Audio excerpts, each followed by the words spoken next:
로마서 2장 1절부터 5절까지 말씀입니다. 같이 한 목소리로 읽으시겠습니다. 그러므로 시작. 그러므로 남을 판단하는 사람아, 물론 누구든지 네가 힘겹지 못할 것은 남을 판단하는 것으로 네가 너를 정죄하느니 판단하는 네가 같은 일을 행함이니라. 이런 일을 행하는 자에게 하나님의 판단이 진리대로 되는 줄 우리가 아노라. 이런 일을 행하는 자를 판단하고도 같은 일을 행하는 사람아, 내가 하나님의 판단을 피할 줄로 생각하느냐? 혹 내가 하나님의 인자하심이 너를 인도하여 회개케 하심을 알지 못하여 그의 인자하심과 용납하심과 길이 참으심의 풍성함을 멸시하느뇨? 다만 네 고집과 회개치 아니한 마음을 따라 진노의 날 곧 하나님의 의로우신 판단이 나타나는 그날에 임할 진노를 내게 쌓는도다. 아멘. 네, 오늘 우리 함께 살펴볼 말씀은 하나님의 의로우신 판단이라는 제목입니다. 네, 하나님의 판단은 어떻다고요? 의로우시다고요. 의로우시다고. 네, 이 말씀이 무슨 말씀과 함께 주어지냐면 비판하지 말라는 말씀과 함께 우리에게 주어주신 말씀입니다. 우리가 이미 잘 아는 것처럼 로마서 1장은 이방인들의 죄에 대해서 얘기합니다. 하나님을 모르는 사람들이 하나님 앞에서 어떤 죄인들인지, 그래서 죄의 가장 심각한 것은 버려진 마음이라고 그랬어요. 우리가 로마서 1장 서두에 복음에 관한 말씀이 나온 다음에 그 다음에 죄에 대해서 얘기하면서 가장 심각한 상태가 뭐냐? 하나님께서 상실된 마음 그대로 놔뒀다 이 말입니다. 네. 여러분, 우리가 무관심처럼 무서운 것이 없어요. 네. 비록 다툴지라도 관심이 있기 때문에 다투는 겁니다. 네. 부부도 마찬가지예요. 네. 부부가 서로 다툰다는 것은 아직도 사랑이 있기 때문에 다투는 것입니다. 관심이 있기 때문에 다투는 거예요. 그러나 그 도가 지나치면 피차가 무관심하게 됩니다. 네. 하나님께서 바로 죄인들의 상태가 하나님께서 돌이키고자 해도 안 돌이킬 때에 하나님 하시는 방법은 뭐냐면 방치하시는 거예요. 그냥 두시는 거예요. 상실된 마음. 그것이 얼마나 심각한 상태인지에 대해서 바울 사도는 로마서 1장에서 얘기하고 있는 것입니다. 로마서 2장은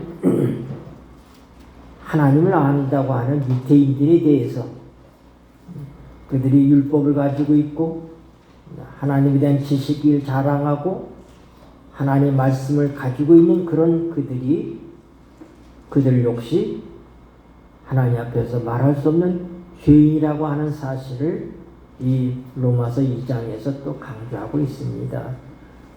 아울러서 로마서 3장은 하나님을 모르는 사람이나 하나님을 아는 사람이나 하나님을 믿는 자든지 믿지 않는 자든지 이 세상에 있는 모든 사람은 다 뭐라고요?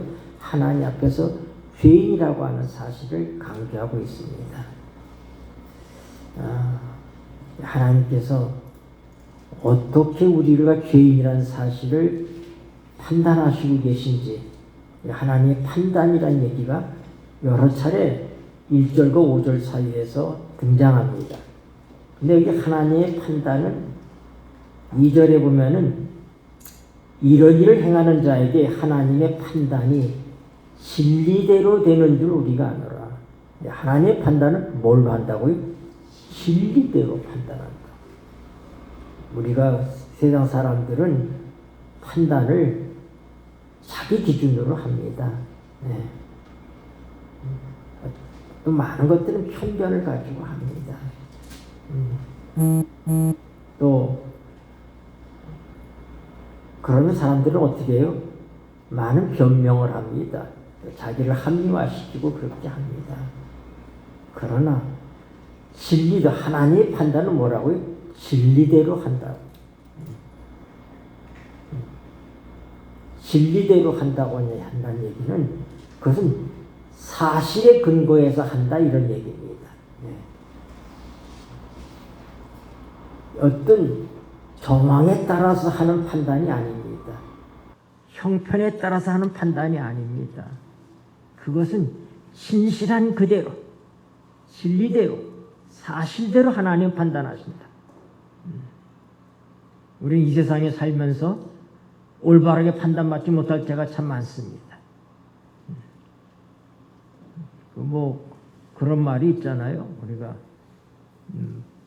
무전, 유죄, 유전, 무죄라고 그러잖아요. 사실상. 네. 우리가 많은 어려움들이 있을 때 변호사들의 도움을 받는데 변호사들은 재판에 이겨도 돈을 받고 져도 돈을 받습니다. 네. 그렇잖아요. 네. 꼭 이겨야 돈을 받는 게 아니에요. 네.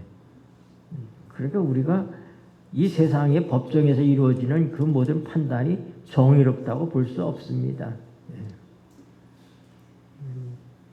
권력이 있는 사람도 판단에 대해서 정의롭지 못한 판단의 판결을 받을 수도 있어요. 네. 힘 있는 사람도 그렇습니다. 제가 과거 서울중앙교회 있을 때 청와대에 근무하시는 분이 계신데 지금 이제 장로님이신데 그분이 교통사고를 당했어요. 상대차가 중앙선을 침범해서 와서 차를 받았어요. 그래서 그에 함께 타고 있던 그의 처남이 장애인이 되고 이제 큰 사고가 났는데 상대차는 사람도 죽고 그랬어요, 사실은. 예. 그래서 이들이 자기들이 잘못했다고 병원에 와서도 그랬는데 마침 보험이 끝나고 보험을 들지 않는 그런 상태에서 이게 문제가 생기니까 이게 큰 돈이 들어가게 되니까 이걸 갖다가 뒤집어 씌웠어요. 어떻게 씌웠느냐? 아니 사고를 당한 사람이 청와대에 있는 사람이니까 그 지방의 신문사를 동원해서 이게 뒤집어졌다고 그렇게 얘기한 거예요. 신문사를 통해 가지고 이 권력을 가지고 이 사고를 가해자가 피해자가 되고 피해자가 가해자가 된다 그렇게 뒤집어 버렸어요. 네. 그래서 이것이 1심, 2심 재판을 했는데 다 재판을 해가지고 다 이겼어요. 정의대로 다 이루어졌는데 3심에 가서 그 사람들이 원체 많은 그런 돈들이 들어가고 그러니까 바로 직전에 대법관 했던 사람이 이제 변호사 개업한 사람을 변호사로 써가지고 판을 뒤집어 버렸어요. 청와대에 있는 사람인데도 옛날 얘기예요. 아주 오래전 옛날 얘기예요.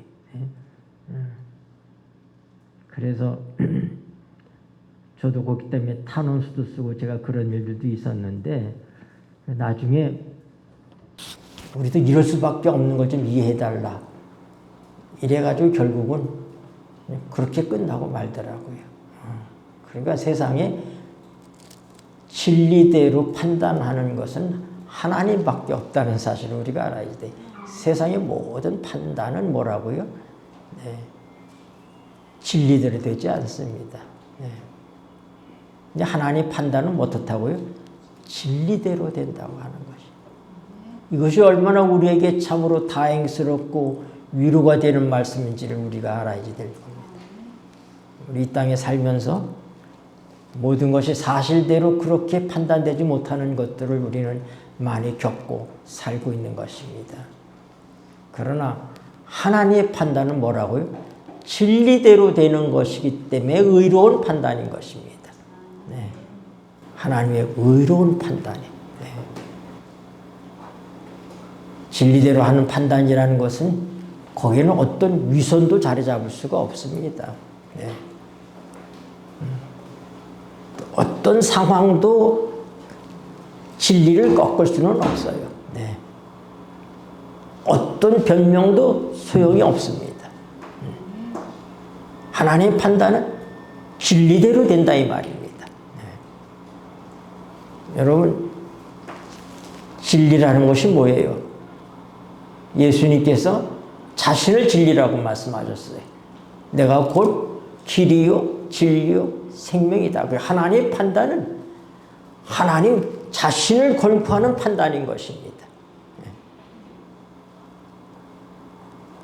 하나님의 지극히 선하신, 하나님 자신만이 선하신 분이시고 하나님 자신만이 진실하신 분이십니다. 그래서 하나님의 본성을 가지고 하나님 판단하신다 이 말입니다. 진리대로 판단한다는 얘기는 하나님 뭐라고요? 하나님 자신의 인격을 걸고 판단한다 이 얘기입니다. 그러니 결국 이런 하나님의 판단 앞에서 어떤 사람이 변명할 수 있고 어떤 사람이 올바를 수 있겠습니까? 이 판단은 상대적이지 않아요. 사람들이 하는 것은 상대성을 갖고 얘기합니다. 누가 누구보다 더 옳고 누가 누구보다 좀 더 착하고 이게 상대적이에요. 그러나 하나님은 절대적이신 분이십니다. 그분은 진리이신 분이십니다. 상대적 판단이 아닙니다. 하나님의 절대적 판단이에요. 그러니 결국 하나님이 진리대로 판단한다 하는 얘기는 그건 뭐예요? 아무도 하나님 앞에서 의로울 수 없다. 아무도 변명할 수 없다. 아무도 스스로는 쓸 수가 없다. 이것은 하나님의 진리대로다가 죄를 다루신다고 하는 그 사실에 대한 가장 모범적인 하나님의 진리대로 판단하신 장소가 어디냐? 그게 십자가예요. 하나님은 죄를 봐주시는 분이 아닙니다. 하나님은 진리대로 판단하시는 분이시기 때문에 어떻게 돼요? 하나님은 죄는 언제나 죄인 거예요. 많은 사람들이 생각합니다. 심판이라고 하는 것, 우리가 구원받는 것은 심판이 없어서 하나님의 판단이 없어서 구원받는 것이 아닙니다. 어떤 사람들은 심판 자체에 대해서 부정하려고 합니다. 하나님은 진리이신 분이기 때문에 심판이 없을 수가 없어요. 하나님은 공의로우신 분이십니다. 그런데 단지 뭐예요? 십자가는 그 심판을 하나님 스스로 받으셨다고 하는 거예요. 우리가 받을 정죄를 누가요? 하나님께서 받으셨다고 하는 거예요. 판단을 유보하신 것이 아니라 하나님은 진리대로 판단하시는 분이시기 때문에 어떻게 돼요? 구부러짐이 없이 정확하게 죄의 삭은 사망이라고 죽음을 요구하신 그것은 죽어야만 되는 것입니다. 그래서 어떻게 했어요? 예수님 우리 대신 죽으신 것입니다. 이것이 진리대로 하는 하나님 판단이에요. 근데 왜 이 판단이 의롭냐, 어려우냐? 하나님이 의로우신 분이기 때문에 그런 거예요. 인간에게는 의가 없습니다. 그러므로 오늘 진리대로 하는 하나님의 판단, 의로우신 하나님의 이 판단 앞에서 우리가 깨달아야 되는 것은 바로 뭐냐면은 우리는 어쩔 수 없는 죄인이다. 우리는 변명할 수 없는 죄인이다. 우리 스스로는 하나님의 판단을 넘어설 수가 없다. 그래서 하나님께서 오늘 하나님의 의로운 판단을 통해서 우리에게 선포하시는 것은 내 의를 더 이상 고집하지 마라. 더 이상 변명하지 마라. 여러분, 죄라고 하는 건 뭐라고 그랬어요? 불신이라고 그랬어요. 나를 믿지 않는 것이 죄다. 그렇게 얘기했습니다. 네. 다시 해서 불신이라고 하는 죄는 교만입니다. 교만. 네. 자기를 높이는 정신, 자기를 인정하는 정신, 하나님을 인정하지 않고 자기를 인정하는 것. 하나님 없이도 나는 당당합니다. 하나님 없이도 나는 내 스스로 뭐든지 할 수 있습니다. 그것이 바로 뭐예요? 그게 불신이에요. 불신. 그럼 믿음이라는 건 뭐냐? 믿음이라는 것은 겸손함을 얘기하는 거예요. 하나님 앞에서 자기의 실제적인 모습을 아는 것입니다.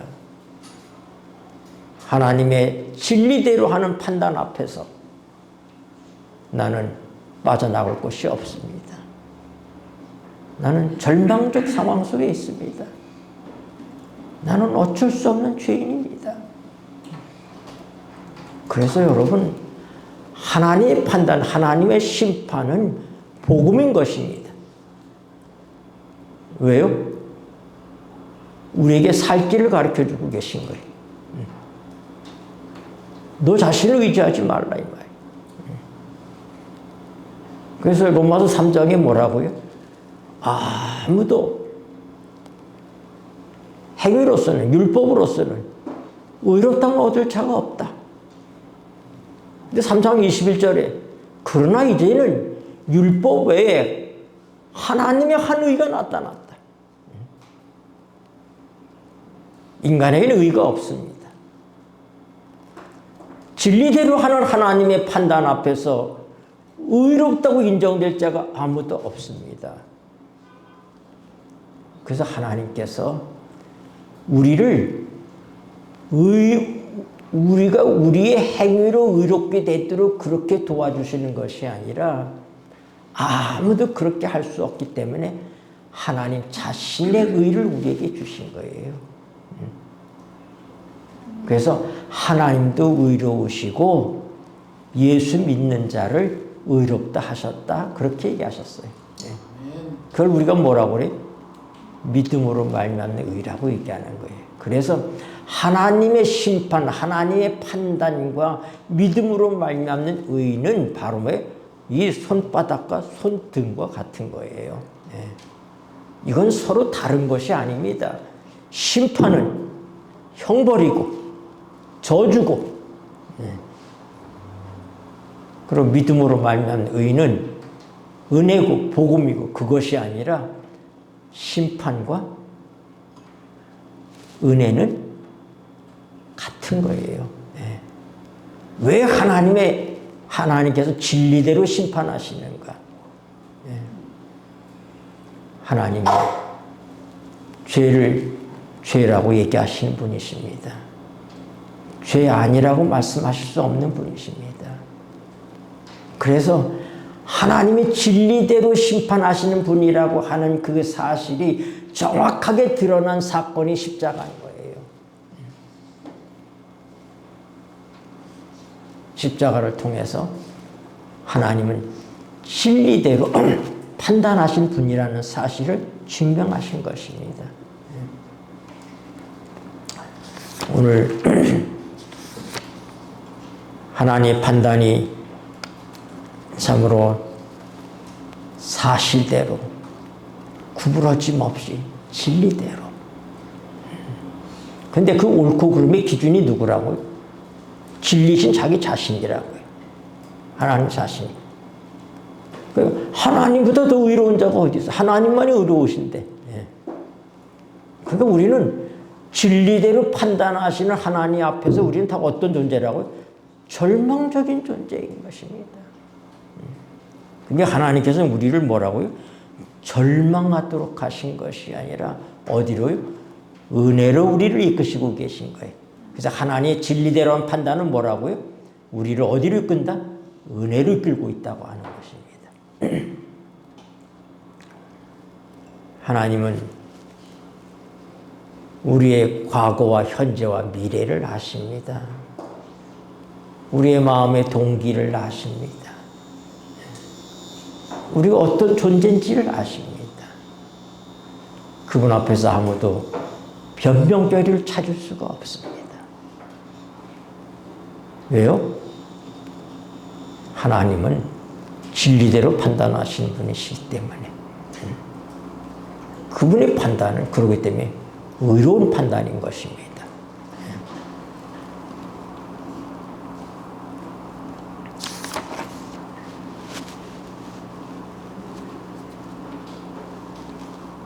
그러므로 유대인들은 자기들이 율법을 가지고 있고 그 율법을 지킬 수 있다고 그렇게 생각하는 사람들, 그들을 향해서 사도 바울은 지금 뭐라고요? 하나님의 판단은 진리대로 된다.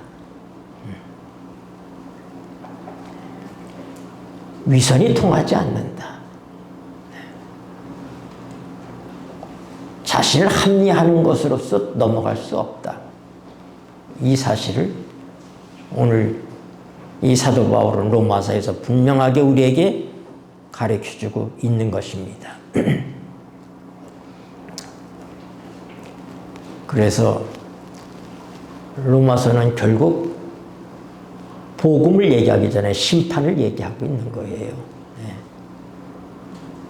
우리가 진리대로 하시는 하나님의 심판 앞에 섰을 때 비로소 우리는 뭐예요? 하나님의 은혜를 필요로 하는 우리의 상황을 받아들이게 되는 것입니다. 그래서 뭐라고요? 하나님의 심판은 복음의 문인 것입니다. 은혜의 문이라고 하는 거예요. 이것은 서로가 반대 입장에 있는 것이 아닙니다. 이건 같이 가고 있는 거예요.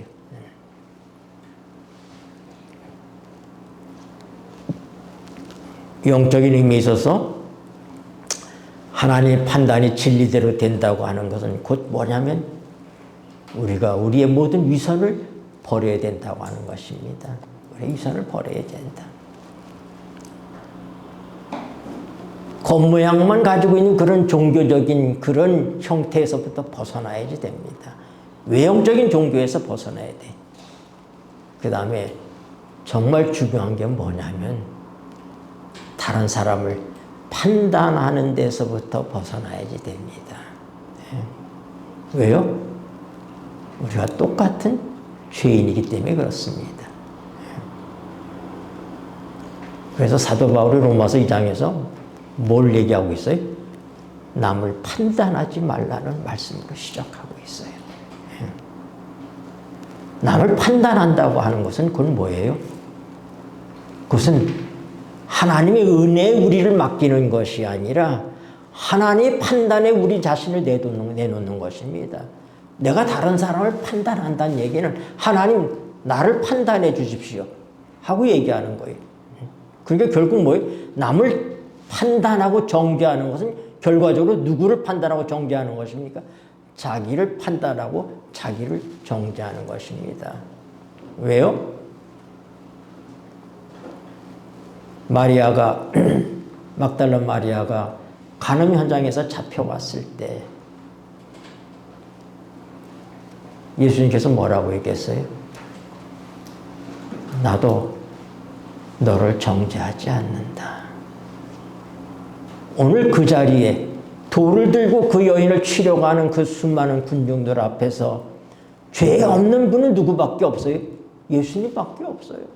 죄 없는 자가 돌로 치라고 그랬습니다. 그러니까 그 여자를 정죄할 수 있는 사람은 누구밖에 없어요? 예수님밖에 없어요. 예수님만 정죄할 수 있는데 예수님께서 정죄하지 않는다고 말씀하셨어요. 그런데 예수님이 정죄하지 않는 자를 내가 정죄한다면 우리는 누구에게 맞서는 것입니까? 우리는 예수님에게 맞서는 거예요. 우리는 하나님에게 맞서는 거예요. 네. 그래서 이게 남을 비판하고 정죄하는 게 얼마나 무서운지를 사도 바울이 우리에게 말씀하고 있는 것입니다.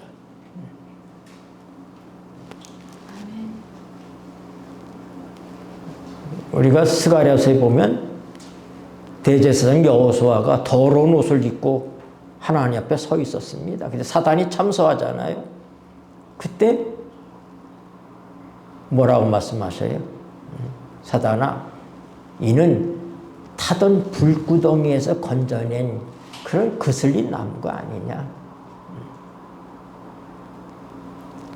남을 판단하고 정죄하는 것. 우리가 뭐 건전한 비판이라는 걸 얘기합니다. 근데 건전한 비판은 뭐 필요한 것이겠죠. 그러나 우리가 하는 모든 비판은 대부분이 혹평입니다.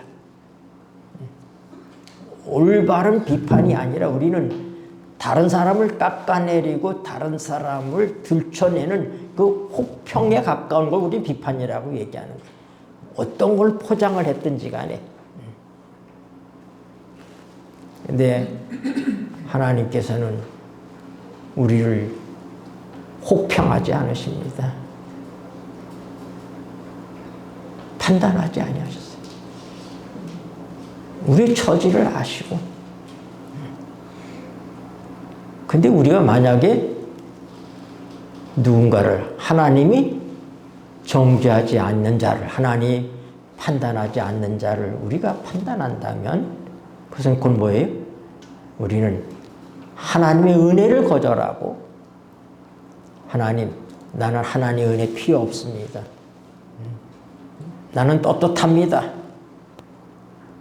나는 내 의로 쓸 수 있습니다. 그러니 저 사람을 판단해 주십시오. 이렇게 말하는 것과 똑같은 거예요.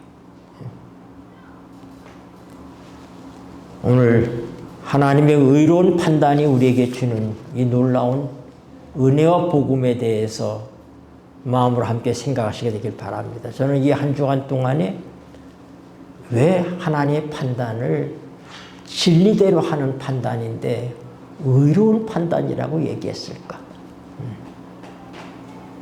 그 첫째는 뭐예요? 하나님이 의로우신 분이니까 하나님의 판단이 의로운 것이죠. 네. 근데 그 의로운 판단이 결과적으로도 뭐라고요? 우리에게 의로운 판단이 될 수 있기 때문에 의로운 판단이라고 그래요. 하나님 스스로에게만 의로운 판단이고 의로운 판단이 한 게 아니라 결과적으로 죄인은 우리들에게도 뭐라고요? 그것은 의로운 판단이 될 수 있다 이 말입니다. 정죄하는 판단이 아니라 절망적인 판단이 아니라 의로운 판단이다 이 말입니다. 왜 의로운 판단이에요? 십자가가 있기 때문에 그런 거예요. 네. 하나님은 심판을 치워버리신 게 아니에요. 판단을 유보하신 것이 아닙니다. 정죄를 유보하신 것이. 판단은 누가 받았어요? 하나님 스스로 받으셨다 이 말입니다. 하나님께서 값을 치르셨어요. 그렇기 때문에 하나님의 판단은 우리에게 있어서 무슨 판단이 된다고요? 의로운 판단이 된다고요. 네. 그래서 디모데후서 4장에 있는 말씀 봅시다. 디모데후서 4장 6절부터 읽겠습니다. 관제와 같이 시작. 관제와 같이 벌써 내가 부음이 되고 나의 떠날 기약이 가까웠도다.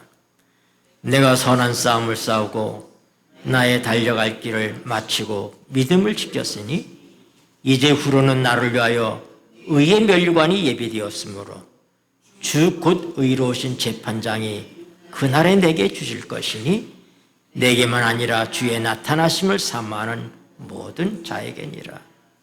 여러분, 바울사도는 죽음을 앞에 놔두고 그는 하나님을 얘기해서 뭐라고요? 의로우신 재판관이라고 얘기합니다. 우리 하나님은 우리에게 대하여 어떤 분이에요? 의로우신 재판관이십니다. 왜요? 죄를 우리에게 묻지 아니하시고 그분이 그 죄값을 치르시고 우리에게는 하나님이 하신 그 모든 일들을 믿음으로 받아들이라고 말씀하시고 계시기 때문에 그래서 우리는 온전히 믿음의 의로 구원받는 것입니다. 우리가 하나님의 율법을 행한다. 이게 오늘 우리 과정 공부에서도 하나님의 법에 대한 것, 율법에 대한 것을 공부했는데 여러분 그 율법이 뭐라고요? 우리를 살리는 것이라고 얘기하잖아요. 제가 늘 강조하지만 하나님의 율법은 뭐라고요? 하나님의 뜻입니다. 그래서 에스겔서 20장에서도 너희가 준행하면 그로 인하여 삶을 얻을 내 율례와 규례와 법도를 주었다고 얘기합니다. 여러분 우리가 하나님의 뜻 안에서 살아간다는 사실에 인해서 감사하셔야 되길 바랍니다. 아멘. 하나님의 뜻은 우리를 살리는 것입니다. 그래서 우리가 하나님의 율법 안에서 살아가야지 되는 거예요. 그 율법은 다른 사람에게 강요하는 것이 아니라 율법은 곧 뭐예요?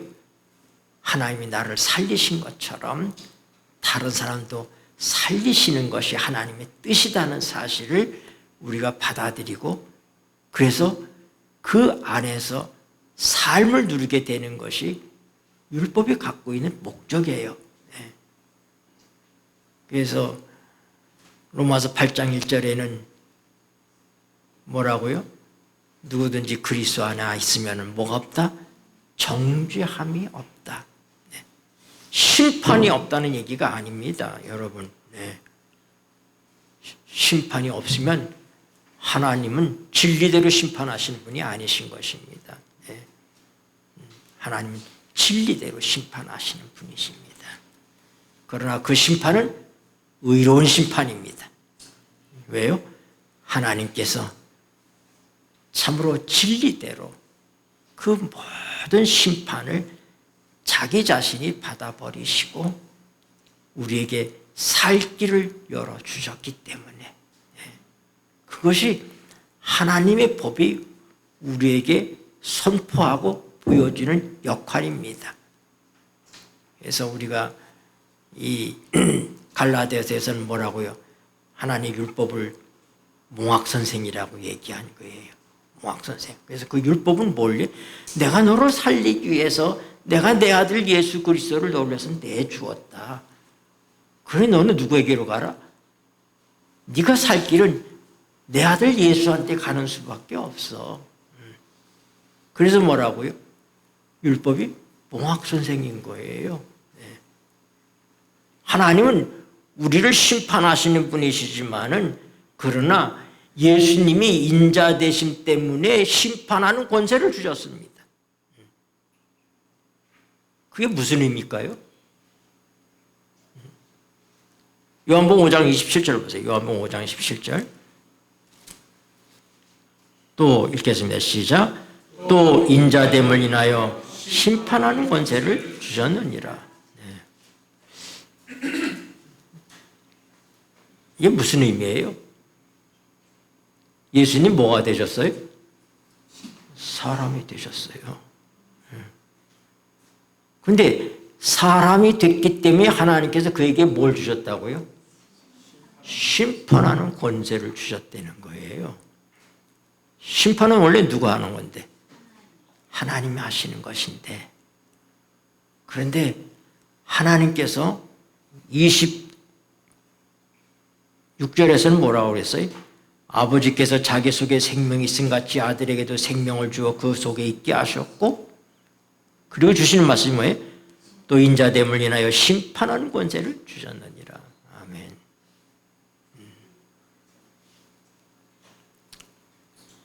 예수님이 사람으로서 하나님의 생명을 가지고 오셨단 말입니다. 그러므로 그는 그 생명을 우리에게 사람으로서 주실 수 있는 거예요. 생명이 생명을 낳잖아요. 엄마 아빠가 결혼해서 자식을 낳잖아요. 네. 사람이 사람을 낳습니다. 고양이가 고양이를 낳고 멍멍이가 멍멍이를 낳습니다. 네. 그런데 하나님께서 누구예요? 자기의 생명을 주시기 위해서 사람에게 예수님을 사람으로 보내셔서 그 그 사람 속에 생명을 주신 거예요.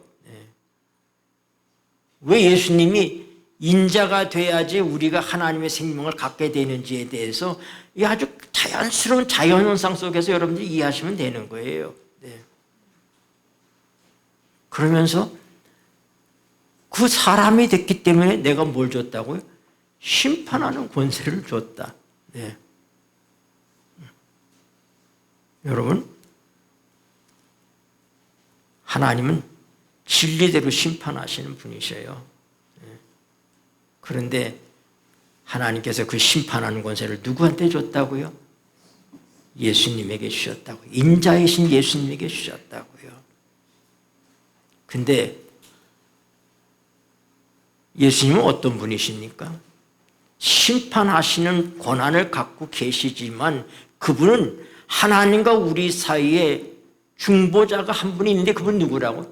예수 그리스도가 우리의 중보자예요. 제가 언젠가 설명했지만은 서울중앙교회가 오랫동안 재판을 했습니다. 서울중앙교회 그 자리를 시천교라고 하는 어떤 그런 사이비 종교가 차지해가지고 그것을 오랫동안 재판을 했어요. 그래서 옛날에 우리가 어려울 때 한국에 교회들이 자립할 수 없으니까 이게 미국으로부터 우리가 이 원동지에서부터 뭘 받았냐면 한국을 돕는 허그백이라는 돈을 받았어요.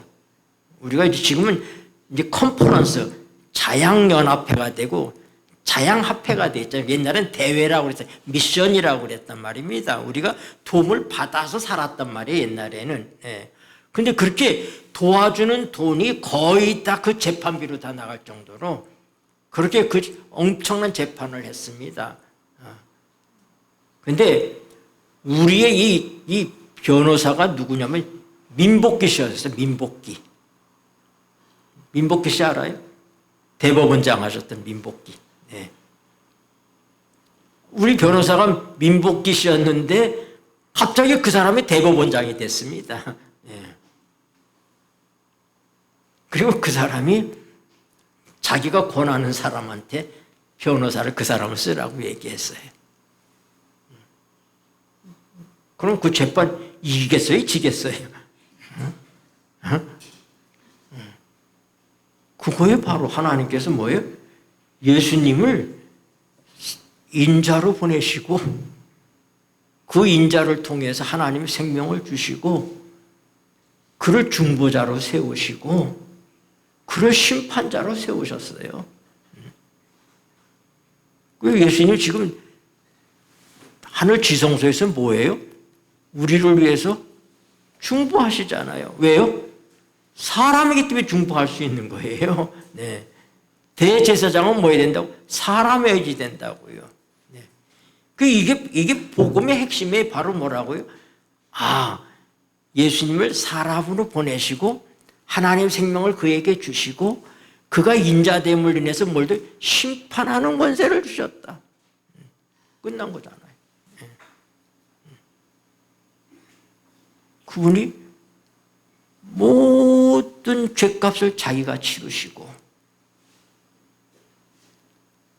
모든 생명의 빛을 그분이 다 갚아버리시고 그리고 아버지 앞에서 우리를 중보합니다. 그런데 하나님께서 뭐라고요? 네 마음대로 해. 내가 너한테 권세를 줬잖아. 하나의 요식행위만 있는 거예요. 하나님 앞에서 하나님 내 피를 보시고 저를 용서해 주십시오 하는 건 바로 뭐예요? 하나의 요식행위예요. 왜요? 심판하는 권세를 아버지가 예수님이 사람이 됐기 때문에 그에게 주셨다 이 말입니다. 그 얘기는 뭐예요? 예수님을 대제사장으로 세우셨다 이 말입니다. 그리고 뭐 했다고요? 그게 심판하는 권세를 주셨다 이 말이에요. 제가 한동안 이거 생각을 좀 많이 했어요. 왜 인자됨을 인해서 심판하는 권세를 주셨는가? 이게 딱 떨어지게 하기 위해서 하나님께서 변수가 생기지 않도록 우리의 이 구원이 얼마나 완벽하게 하나님께서 계획하신 것인지를 이 말씀이 우리에게 가르쳐주고 계신 거예요. 네. 그래서 하나님의 심판은 뭐라고요? 의롭다고요. 네. 바울 사도가 뭐라고요? 의로우신 재판관에 대해서 얘기하잖아요. 여러분, 하나님의 판단은 의롭습니다. 우리 하나님은 의로우신 재판관입니다. 그것은 우리가 죄가 없어서가 아니라 죄짐을 그분이 지셨기 때문에 우리에게 정죄가 없는 것입니다. 그러므로 오늘 우리가 정말로 하나님의 은혜를 입었다면 그 증거가 뭐라고요? 다른 사람을 정죄하지 않는 것입니다. 내가 하나님의 은혜를 경험한 자인지 아닌지에 대한 증거가 뭐라고요? 다른 사람을 판단하지 않는 것입니다. 그래서 우리가 다른 사람을 판단한다는 얘기는 곧 뭐예요? 하나님의 은혜를 거절하는 것을 얘기하는 거예요. 그러므로 마태복음 7장이나 로마서 2장에 비판하지 말라고 하는 이 말씀이 얼마나 심각한 말씀인지를 오늘 여러분들이 받아들이게 되길 바랍니다. 우리가 모든 내가 받을 정죄를 그분이 스스로 담당하시고 하나님은 나에게 의로우신 재판관으로 의로우신 판단을 하나님은 내게 의로우신 판단을 하고 계신 분입니다. 내 형제에게 있어서도 우리 하나님은 의로우신 재판장이십니다. 그분은 의로운 판단을 그렇게 하고 계시다 이 말입니다. 이 땅은 의로운 것이 없습니다. 정의롭지 못합니다. 그러나 우리가 절망할 필요가 없습니다. 왜요? 우리에게는 의로우신 재판장이 계시기 때문입니다. 그러므로 우리가 다른 사람에 대해서 하나님이 판단을 내리신 의로우신 판단을 우리도 수용해야 될 것입니다. 그래서 서로 용납해야 될 것입니다. 네, 기도하시겠습니다. 고마우신 하늘 아버지, 하나님은 의로우신 재판장이시오. 하나님은 진리대로 판단하시고 의롭게 판단하시는 우리의 하나님이신 것을 인하여 감사를 드립니다. 주님, 하나님 하시는 판단이 정죄가 아니라 은혜요 복음인 것을 우리에게 알게 하셨사오니 주님, 하나님 우리를 어떻게 대우하셨는지를 깊이 깨닫고 체험한 자로서 우리도 우리의 형제들에 대해서 그렇게 대우할 수 있도록 오늘 우리 안에 성령 하나님 임재하여 주시옵소서. 아멘. 바울 사도가 디모데후서 4장 바로 7절 8절에서 이 말씀을 하시고 22절에서 내 안에 그리스도의 영이 내 안에 성령이 함께 있다는 사실을 상기시키고 그리스도의 은혜가 우리와 함께 할 것을 권면하고 있습니다. 주님, 우리에게 보내신 성령님을 통해서 예수 그리스도의 은혜가 우리 속에 있게 하여 주시옵소서. 그래서 우리가 다른 사람을 대할 때 은혜로서 대할 수 있도록 축복하여 주시옵소서. 우리 구주 예수 그리스도의 이름으로 간절히 기도드리옵나이다. 아멘.